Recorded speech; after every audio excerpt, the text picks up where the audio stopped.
When you reject a godly advice, you have just opened the door for the devil to come in and destroy you. You have just used your hand to sign your own death warrant. When you reject a godly advice, you have decided to forsake prosperity and good life. You know, a lot of people like to worship God from their own convenience. Some of us don't like to leave their comfort zone, the place they find comfortable. They don't want to forsake it. There are things in their life they still want to allow. There are some kind of life in them they still want to live, even though they are Christians. They still want to serve God and still serve some other part of their life that cannot contribute to the welfare of their spiritual being. You know, it is not everything that you desire as a human being is very, very good for you, or is very, very good to your spiritual health.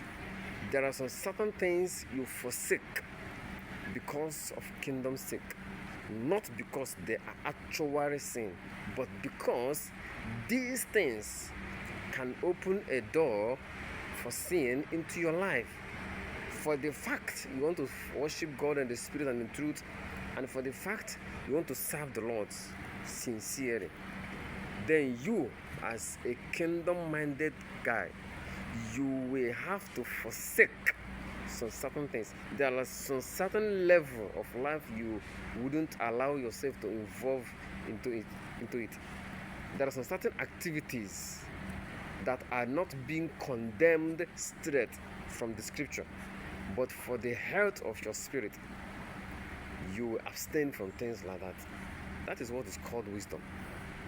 Sometimes we are waiting for the Lord to tell us directly that this one is sin, this one is not sin. And sometimes you see people, when you advise them, brother, this one is not good for your spiritual health, they will turn you to become an enemy, because you are telling them something that is going to help their spiritual life, not something that is going to sweet them. Some of the things are the things we like to do, are present to our body, present to our flesh, but are not present to the spirit. So most of the things that the spirit wants is not the things the body wants. Most of the things that the body wants, the spirit abhors those things. So if you are spiritually minded and want to live your life aright, you want to be a friend of God, there are some certain things you will abstain yourself from, even though they are not directly condemned by the Lord in the scripture.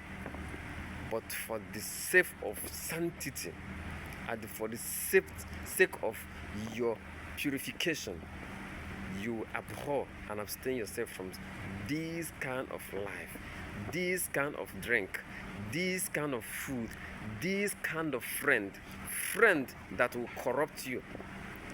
A good child of God will not associate with everybody that come around you. There must be a standard in your life, a standard that will open the door for the Spirit of the living God to come and dwell in you.